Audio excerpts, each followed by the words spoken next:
Powered by Unity. They made it in Unity.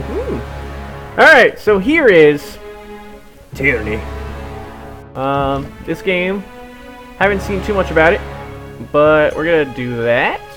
We're gonna put the difficulty. We're not gonna have death.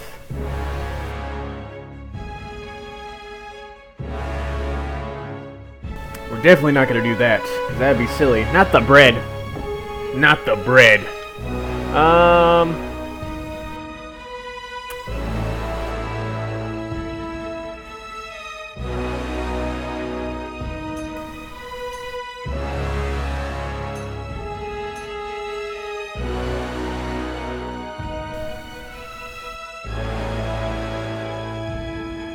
Alright, controls. You got the classics. You got the graphics. They're on full. Sure. Colorblind mode's always fun. We're gonna have Gibbs on because it's fun. Always the bread. Bring out the guns. Bring them out. Bring them out. That should be good. Gonna be in English. Tooltips, delay, blah blah blah. Voice frequency. 50-50 sounds good. Alright, save changes, yes. Alright, new game. We're gonna do it on normal, because the Path of the Damned just seems wild. Enemies receive a bonus to most stats, have the most efficient AI, and will frequently use abilities. Party members take more wounds during combat. Always the bread. Let me turn down the game's volume a little bit. I feel like it's a little loud. There we go. Blah blah. Trial of Iron. There's only one slave slot permitted. If your party is defeated, the game ends. Your save is lost. You must start again. And then there's also Expert mode. Disables? No. I'm gonna do normal since I'm new to Tyranny. Ooh. Armor can never be reduced. Can never reduce damage below 1. Well, damn. 1,000 needles will get us hard. Fast. So Tyranny. I've heard a lot of good things about this game. I've also heard that load times are a killer. And I will cry every time there's a load screen. What a shame. What a shame. 10,000 years later, we will get into the game. I bet you 20 bucks. I could easily stand up, walk away, come back, and it'll still be loading. But we'll see. We'll see. I'm guessing. Do I have my mouse? No. Time to watch Scott get wrecked. Rude! That happens every stream. Come on, don't act like that's new.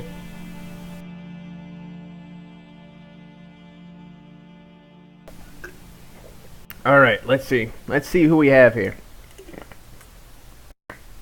We have a guy with a skull face, who I will nickname Skull Face. We have a bearded dude, which I will call Bearded Dude. We have Spike Head. We have Fan Head. And we have Tall Fellow. And then we have the Furtive Pygmy, so easily forgotten. Oh! We have Game. For over 400 years, the armies of Kairos the Overlord have swept across the known world. All who stood against them fell before their might. Even the Archons, women and men of immense power, were forced to kneel, chained to the Overlord's will. This is what I like. This is what I like in now video games. Kairos' final conquest has come to our corner of the world. And two of the Overlord's armies compete for the honor of taking our lands. The elite disfavored, and the teeming horde of the Scarlet Chorus. The voices of Narad, spymaster and Archon of secrets, guides the fierce and undisciplined masses of the Scarlet Chorus. With each battle, the Scarlet Chorus grows stronger, as the defeated are given a simple choice: serve or die. Graven Ash, Archon of War and the Overlord's most loyal general, leads the disfavored. Though small in number, Kairos' ironclad legion has never met true defeat in open battle. Watching over the two generals is Tunon, the Adjudicator, Archon of Justice, eldest of Kairos' minions. Tunon brings Kairos' laws to newly conquered lands, aided by the Fatebinders, judges and executioners of the Overlord's laws. You were among the youngest of the court of Fatebinders when Kairos' armies came to our lands. So I'm a Fatebinder. How could we have known that the fate of thousands... I like both. Cece's like, decisions! ...in your hands? Who do we pick? Depends on who we pick for our class, really. Who do we want to be? Oh my god. Give me a male. I can be female. Huh. I'll be male. In the Northern Empire where you were born, men enjoy equal protections under the laws of the Overlord, Kairos. Very polygonal. Very polygonal. In the southern lands of the Tiers, only men may own or captain ships, but real estate is restricted to women. Sounds familiar. Men may lease, but durable ownership of the land in the Tiers always passes to eldest daughters or sister. Most sons enter their father's profession by their mid-teens. Those without profession or family lands to work can find purpose by pledging service to one of the Overlord's mighty Archons. Criminals, derelicts, and others are often conscripted to the armies of the Overlord. Such an unrealistic standard of beauty for Fatebinders. If a child cannot forge their own skein or skin, he will certainly find one in battle. We want... What are you, a fucking model? What are you, Jeez. These are not too bad. It's like, it doesn't have like a 20 pack. Let's go... I guess let's go for the lanky boys. Get him a nice bronze tone. God, it's like they painted it on. All right. Kairos is a name out of legend. For centuries, the Overlord has consolidated power, sending vast armies to swallow entire realms. The most powerful mystic the world has ever seen, Kairos can issue edicts, magical proclamations that level cities, spread pox, sunder lands, or change the course of seasons. So he's a powerful mage, basically. He is the Overlord. Gotta be sneaky. Gotta be quick. Let's go for...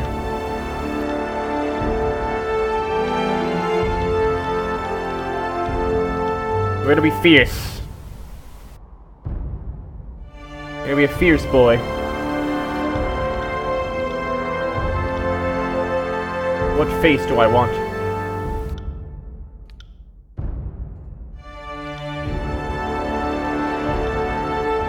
Scowl. They're all scowly. These are all very angry people. Hold up. Alright, there wasn't a slider for that one. Well, we gotta go for the classics. We gotta go for the classics. I feel like every game, every time there's an RPG, where is the fanciest mustache here? There we go. Perfect. Perfect. There he is. Got it. Gotta be sneaky. Gotta be quick. On the lookout.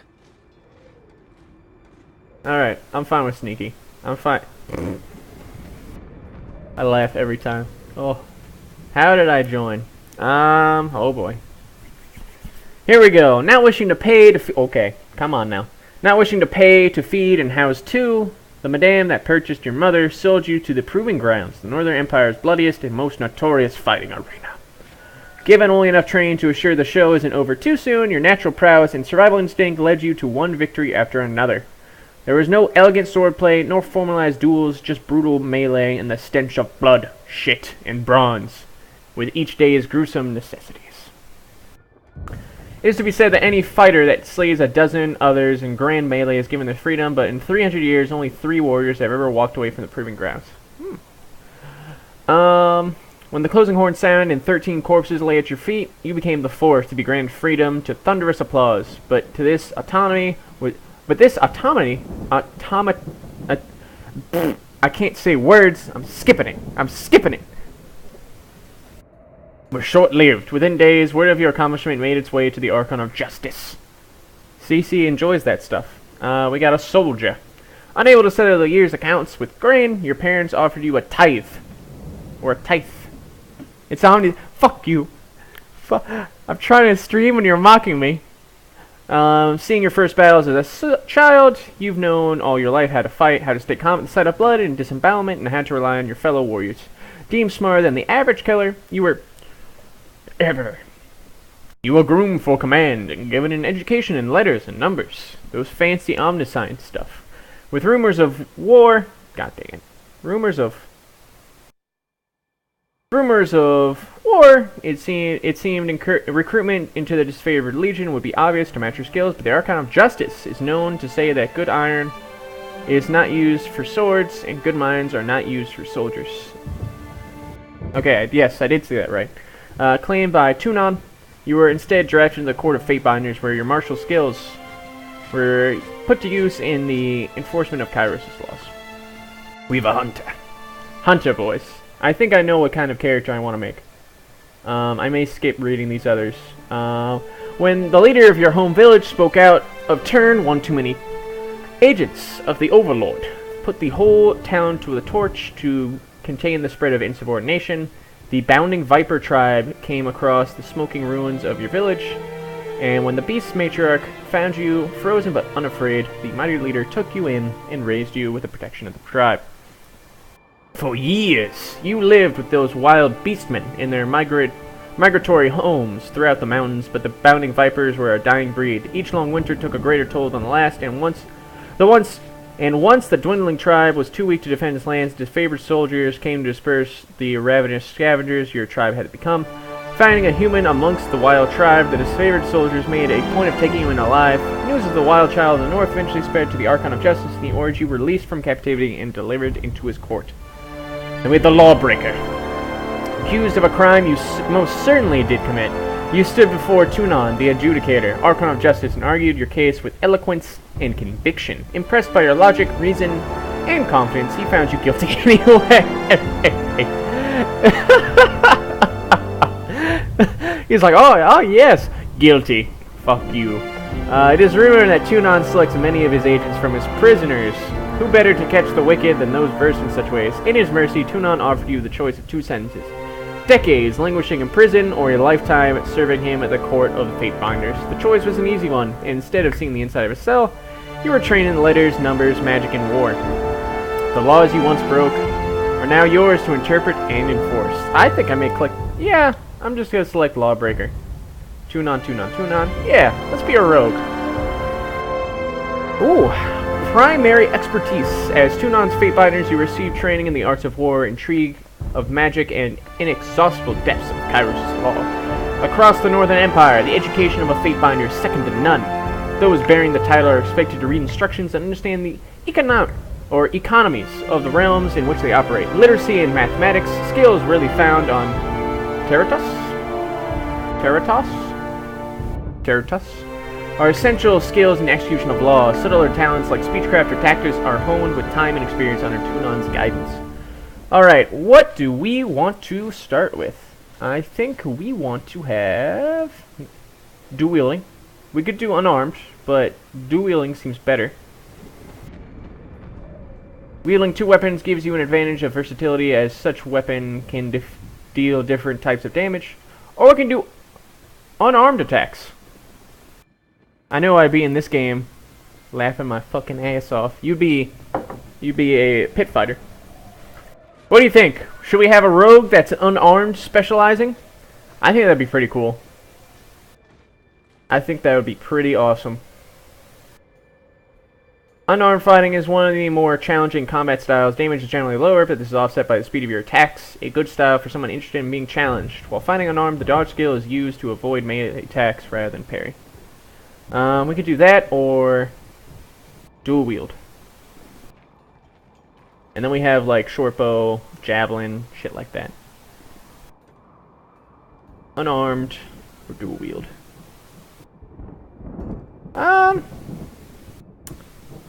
You know what? I'm gonna go with unarmed. Ooh. Flurry of Blows, Palm Strike. So I'm biased. And then let's look at dual wielding. Alright, no, we're going for unarmed. I did not like that outfit. Yeah, we're going unarmed. We got Flurry of Blows. Cooldown is 30 seconds. Some Crush versus Parry. Valid weapons, dual wield, thrown weapons, unarmed combat. Unleash a double attack on your target. And then we have Palm Strike. Perform a powerful Palm Strike to the target's chest, interrupting them, pushing them back, and silencing them from spellcasting. Ah, pretty good. Go through all of them and see the clothes, though. Oh, yeah, you're right. Alright, we have Sword and Shield. We have the Javelin. It's the exact same. We have this, which is a great sword, same armor. Dual wielding, which is the same armor. Short bow, which is roguey. Mage. Touch of atrophy. We're gonna do unarmed though. Yeah. Choose an ability, Flurry of Blows. We'll do Flurry of Blows. Unarmed fightings, yeah, whatever. Next, and then we're gonna do I guess we're gonna do dual wielding. That's our second one, just so we can get an athletics boost. Yeah, that would be good.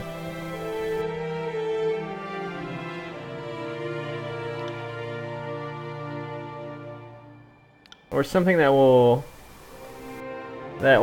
complement our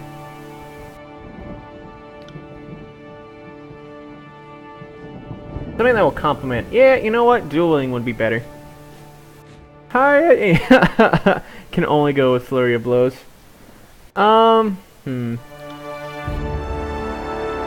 Athletics goes up.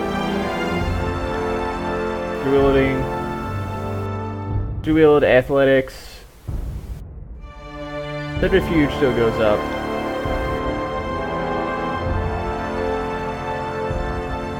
Thunder and Shield Slam. Thunder could be pretty good. I give him a quick chop. Or cleave. Was replaced with Spear and Shield, and Greatsword was replaced with War Mace. Yes, I agree.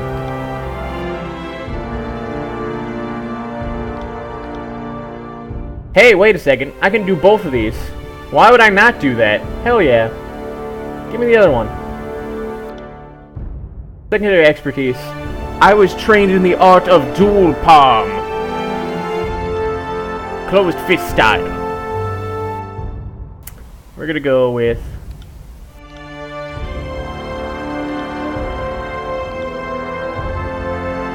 black and gold. Black, gold? No. Gold, black. There we go. That's sick! Let's take a look at our banner. That fist is looking real tempting. The closed fist or the open palm. Which style suits us best?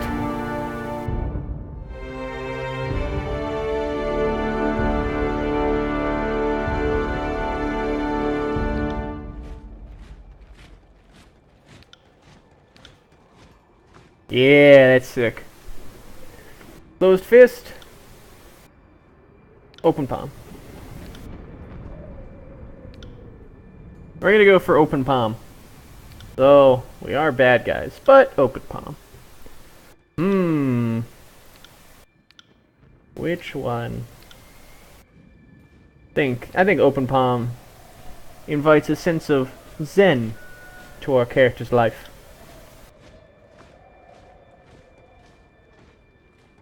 Hello, Hein.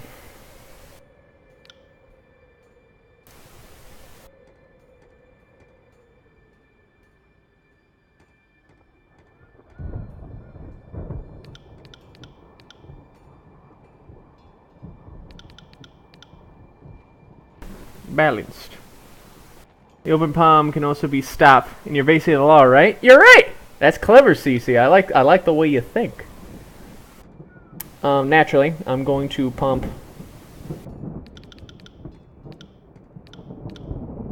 get that up.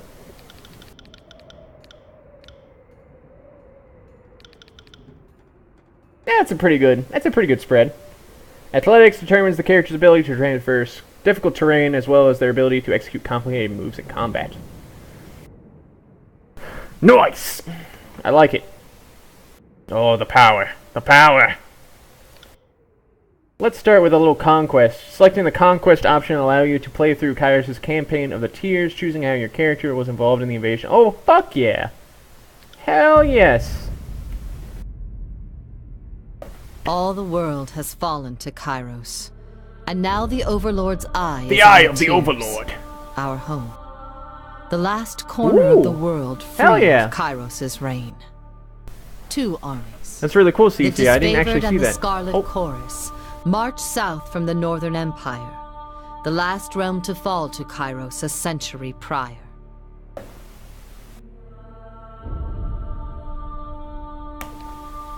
In the early days of 428, look at their helmet. Kairos' armies arrive at the Gates of Judgment, the mountainous border that we Tearsmen so long believed unassailable.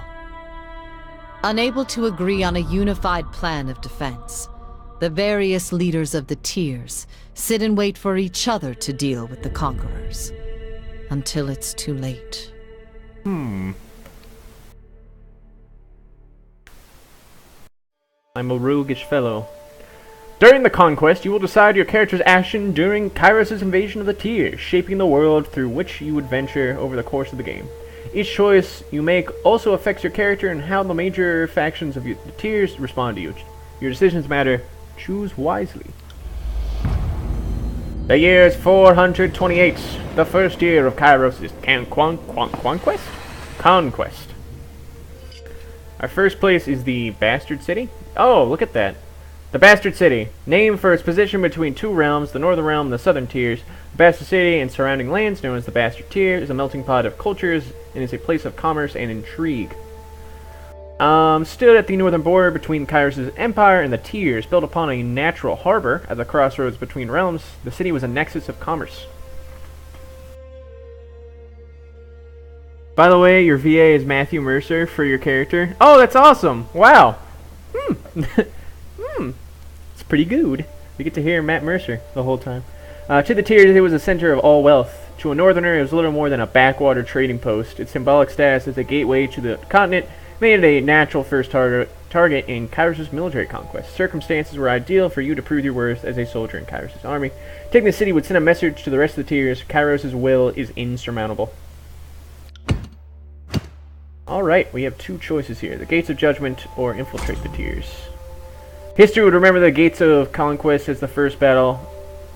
The Gates of Judgment as the first battle of the Conquest, but the real battle unfolded with advanced units, both armies preparing for the coming war. The Disfavored and the Scarlet Chorus each had a plan to infiltrate the capital city. Which army did you pick? You lent your skills to the elite Disfavored Scouts to capture a border garrison. Graven Ash insisted that an early victory in the offensive would boost the morale of his troops and diminish the haughty overconfidence of the Southerners. You joined the Scarlet Chorus as they raided villages and small towns, conscripting every able-bodied man and woman to the army. The voices in Narat emphasized the rewards of conscription and enslavement over wanton bloodshed. Apparently his soldiers needed the reminder. I don't know if I like the Scarlet Chorus too much. Very... this art, and then we have the stealthy infant... Interesting. And we have the Gates of Judgment. The armies of Kairos took the battle to the Gates of Conquest, trumpeting the opening call of Conquest. Tears, the 2 armies brought their distinctive sense of order and chaos to the assault. You went to battle alongside the army whose approach best suited your strengths. Standing shield, no thanks. Alright, I think we want the stealth option, and I believe going with the Disfavored would be best. You lent your skills to the elite Disfavored Scouts to capture a border garrison. Graven Ash insisted that an early victory in the offensive would boost the morale of his troops and diminish the haughty overconfidence of the Southerners. I feel like that is a good maneuver. It is a good stop. I believe the closed fist would be more of a Scarlet Chorus move. The Oathbound Scouts identified a modest border defense and collaborated on an organized attack that would leave the enemy uncoordinated and cut off from aid. You oversaw the preparations and offered your opinions on the strategy. When the clashing of swords and spears fell to silence, followed by the cheering of Disfavored Scouts, you were the least surprised. I love small groups of elite soldiers. Disfavored is sick as fuck. Hell yeah. Plus open palm leads to a chop, which is decisive, an ending blow. Alright, let's inside agent. With the border garrison captured by disfavored allies, you traveled ahead of Kairos' armies and lurked in the shadows of the bastard city. You decided that converting the locals to Kairos' side would help bring the city to its knees. After all, corruption starts with within. Ooh! I like that. Alright. You enlisted a bitter captain of the guard to sell military secrets to the disfavored. Better that Kairos' forces march to their next inevitable victory well informed. I like that. I like that a lot. Or we came to arrangement with a well-connected smuggler who knew how to sneak the agents of the Scarlet Corps behind the city walls. The Scarlet Corps were better operatives than soldiers, and this work required a subtle touch. We could look at that. Or we have containing the fire. Your fiercest opponents in the bastard city were mages of the school of Wild Wrath. Your character already playing the way you want on his own. Too barbaric to use their power responsibly. The unbridled practitioners need to be stopped. How do you trick the hot-tempered mages into their own undoing? You lured the hot-headed mages into an ambush where a legion of disfavored waited to spring the trap. The soldiers were hungry for a chance to do the arcane branch of the Tier's resistance. You tricked the guild elders into meeting with the voices of Nerat, Archon of Secrets. The Archon was notorious for his cruel and mysterious interrogation techniques. The mages were never seen again. I want this one, and I want the disfavored. I believe that twisting the guard captain to our side would allow for a more organized and less disfavorable invasion. So let's recruit him, shall we? The captain of the guard was of a mind that the bastard city was corrupt and deserving of better leadership. You did nothing to convince him otherwise. Oh, whispers. You did nothing to convince him otherwise. After taking your promises of stature and security to heart, he offered you a list of valuable assets, from weakened stones in the rampart to the state of the siege provisions, capping it all off with a list of city officials whose loyalties could likewise be turned to support your cause. Betrayal of the bastard city. Your tactics of infiltration placed you in the bastard city ahead of the main armies. Your work softened the city's defenses for the arrival of Kairos' forces, but you wanted a decisive gesture that would give your allies a meaningful advantage. How do you assist in the fall of the bastard city? Alright, we have 3 options here. You challenge the commander of the bastard city's defenses to an honorable fight to the death, disfavored wish to spare soldier lives for the battles ahead and civilians' lives for occupation. Warriors Respite. You stand your ground in the face of defeat. During this time in battle, you will regenerate health rapidly, but your damage is significantly reduced. Oh, very interesting. Then we have the Scarlet Corset. Oh god, incite a riot? Spreading the word of Kairos, you convert the poor and disaffected into a hidden army of the Scarlet Corps. Once the dust settled, the army wished to bolster their troops with these sleeper cells. Searing Palm. Gather heated energy in your hands and release it. That's magic. And then we have Keeping to the Shadows. You eliminate the leaders of the bastard city one by one. Concealing Shadows. Self 100% graze deflection for 12 seconds.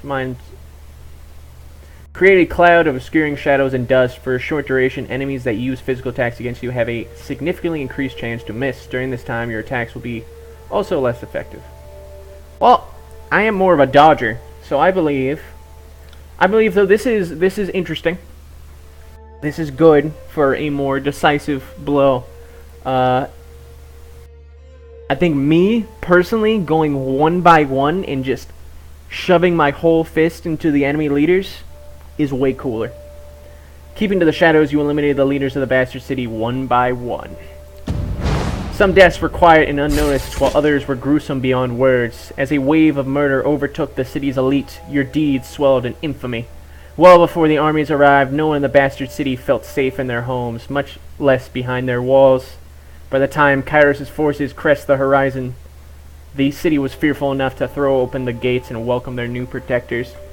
Fuck yes! That's awesome! Can you imagine just this sleek hand-to-hand combat assassin just going through, just destroying the city? Oh, that's awesome. I love it. I'm getting hyped for this. I'm getting hyped. Alright, the bastard city settled into a new state of normalcy. With every tower displaying Kairos' banner, your name was whispered alongside rumors of a decorated career to come. The armies divided into two fronts and migrated south. Tunon sent word that you were to join the next frontier of Kairos' conquest, either as a judge and overseer of a settlement in Lithian's Crossing, or as a war advisor for the armies crossing into Apex. Let's go. Deposits of iron made the settlement of Lithian's Crossing a strategic war asset. Kairos sent the forge-bound smith mages of exceptional skill to establish a flow of weaponry. Ooh, this is interesting. Alright, we have two choices here where to go next. Apex. The troops of the mountain realm of Apex stood idle in the safety of their valley, biding their time as their neighbors in the bastard tier fell. In the second year of the war, a joint force of Disfavored and Scarlet Chorus crossed over the mountains to take control of the... You know, I think a good army is a well-supplied one. So I believe the best choice would be to go to Lithian's Crossing, just to make sure that our troops are getting the arms, the weaponry, and the supplies that they need from these warsmiths, these smith mages, if you will. So let's go for Lithian's Crossing. And plus, it's close, so. The year is 429, second year of Kairos' conquest. The guns, that's right. Oh, that's a cool effect. I like that. All right, let's see what's happening. Years ago, Lithian the Bold founded a small merchant town at the intersection of ancient old walls. A pact between the settlers and a mercenary company meant the caravans were able to travel without fear of bandits or bane, and the town thrived in modest insignificance. Lithian's Crossing drew Kairos' attention for the iron deposits in the surrounding hills. With the region under Kairos' control, the northern smith mages could set up their workshops to refine ore and arm the Disfavored with the finest weapons in the known world. The Archon of Secrets dismantled the mercenary support with a generous bribe, taking in the crossing in a bloodless victory. Tunon dispatched you to travel alongside Kairos' forces and bring order to the region. Nice. Alright, we have two choices here. Let's see. The iron must flow, please. Please. Please. The spice must flow. The Cult of Siren. Alright, the iron must flow. Kairos' smith mages worked day and night to produce weapons. No one faltered their dedication, yet production was low. The plans that came to light proved decisive to Disfavored and Scarlet Courses. On one hand, any additional manpower was needed for fighters, not forges. On the other hand, the celebrated weaponry of Kairos' armies needed to be fiercely guarded. Well, I'm a big fan of keeping secrets, so let's see what here. Scarlet Chorus took refugees from the recent influx and served them, or forced them to serve in Kairos' military. You repurposed these individuals to haul weapons of iron for the smith mages. This proved inconvenient to the Scarlet Courses, who relied on their force and numbers to be effective in the field. And then for the Scarlet Courses, you conscripted the help of a local tribe of beastmen. Their strength would be more than offset their disobedience. The Disfavored protested these savages have access to the secrets of iron, but their voices were few in comparison to support from the Scarlet Course. Divisive, I'm sorry. I misread that. The Cult of Siren. Siren, Archon of Song, used her arcane charm to lure locals into joining Kairos' army. As a patroness of the Scarlet Chorus, her efforts were critical to the conscription of new recruits. When an enthralled, disfavored soldier joined her cult, his company feared that the Archon was growing out of control and needed to be stopped. Disfavored demanded that the Archon of Song cease her recruitment practices and that they be allowed to violently subdue her cult of follow. Whoa! Whoa! Whoa! Val, that's rude. Jeez, the loss of soldiers was a significant setback to the Scarlet Chorus' conscription efforts. Or, in Scarlet Chorus tradition, you sent the latest batch of cultists to the front lines of the Apex campaign. Those who find were welcome to stay in Kairos' military, and their performance would stand as a testimony to the Siren's effectiveness. Oh man, this is tough. You know, out of this, I think that I think this is the one that has the least amount of setback. I mean, I know both would have a setback, but for the other one with the Siren Song, it was like violently subduing her cult, which would be a greater loss to the Scarlet Chorus. So I'm going to go with having these guys haul wagons of iron for the Smith Mages. So we're going to go with that. The population of Lithian's Crossing had swelled from the emptying lands destroyed by Kairos' armies. Although the Scarlet Chorus fought to keep refugees under their control, the need for production could not wait. The new recruits were assigned to haul iron ore from treacherous mine shafts. labor more befitting slaves than Kairos' artisans. Though the disfavored grew stronger with the advantage of more weapons, the Scarlet Corps diminished as their ranks found themselves with one less opportunity for growth. They're giving you the hard choices now. Yeah, that was rough. Alright, something new. Guardians do. Or pick of the armory. Oh boy. Alright. Kairos' armies use Lithian's Crossing as a reprieve from war. The city grew more crowded as a mercenary army hired by the Archon of Secrets occupied the barracks, where they drained resources and escalated tensions. The Disfavored want nothing to do with the sellswords, but the Scarlet Corps sought to invite them into the fold. The Disfavored demanded that the mercenaries be kept far from Kairos' armies. The righteous occupiers would not deign to share provisions or supplies with the degenerate sellswords. You built a separate barracks and mess hall in order to keep the sellswords out of the army's way and enacted strict laws against disorderly contact. That's more of a Machiavellian approach. I mean, hiring mercenaries is just asking yourself to get fucking slapped in the back, but we'll see the other option. You let the Scarlet Corps and the mercenaries engage in combat games and challenges and allowed laws against revelry and merriment to go unenforced. Those who won the contest took a greater share of provisions, and the sellswords of merit were invited to join Kairos' army. No, that's not good. That's not good. I don't like that. I know what ooh! Pick of the army. Since you aided the production of weapons, commanders of both armies lobbied for additional arms. They offered all manner of bribes to be next in line for a fitting session with the masters of the forge. How do you sate the lust for iron? Okay, let's look. You let Disfavored have the iron, keeping the best tools in the hands of the elite. Scarlet Corps saw the slight as an obvious display of preferential treatment. Scarlet Corps is like, yo, what the fuck? You gave the iron arms to the Scarlet Corps' commanders, knowing they pay very well for any killing tool. Weaponry of such a claim was typically reserved for the highest Disfavored officers, but you were open, challenge tradition under the circumstances. Or me. You allowed no changes to the orderly suspension of iron and punished those who try to bribe you twice. I like this option, actually. So I like this option, and telling the mercenaries to fuck off. God damn, this is tough. This is actually like tough decisions. As a keeper of the law, perhaps it would be best to not let there be no changes to the orderly suspension.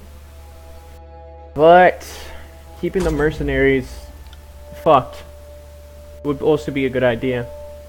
What does chat think? Which one should I go for? Because I have some ideas. To be honest, I like the don't bribe me twice because that shows you ain't no bitch. I like it. You know what? I like it. I ain't no bitch. You allowed no changes to the orderly suspension of iron and punish those who try to bribe you twice. That way it's fair. That way it's orderly. That way it's zin.